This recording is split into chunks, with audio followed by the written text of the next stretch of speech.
Social మీడియాలో వాడకం పట్టిన వాళ్ళ దాంట్లో కుర్చీ తాత అంటే తెలియని వాళ్ళు ఉంటారు. ఒక్క డైలాగ్ తోటి రాత్రికి రాత్రే వైరల్ అయ్యిండు తాత. ఆయన లైఫ్ స్టోరీ చెప్పుకుంటా కుర్చీ మర్తా పెట్టిట్టు అని చెప్పిన డైలాగ్ సోషల్ మీడియాలో మస్తు ట్రెండింగ్ అయింది.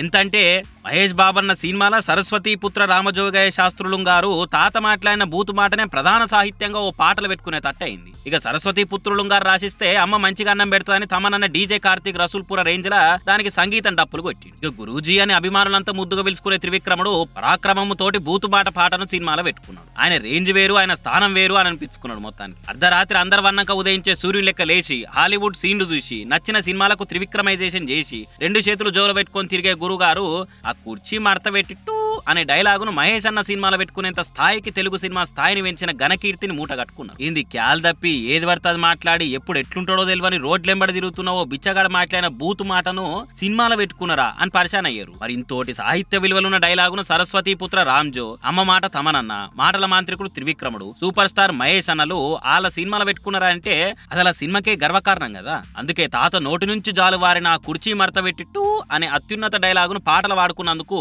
కుర్చీ తాతకు కుర్చీలో కూర్చోబెట్టి ₹1,00,000 ముట్ట చెప్పిండట సంగీతం డప్పుల సప్పుడు డైరెక్టర్ తమనన్న.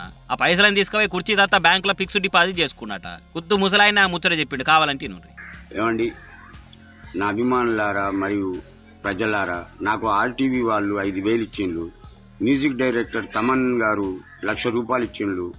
ఆ డబ్బును నేను ఫిక్స్డ్ డిపాజిట్ చేసుకున్నా. ఎవరికి ఇవ్వాలా, భవిష్యత్తులో ఏదైనా పనికొస్తుందని.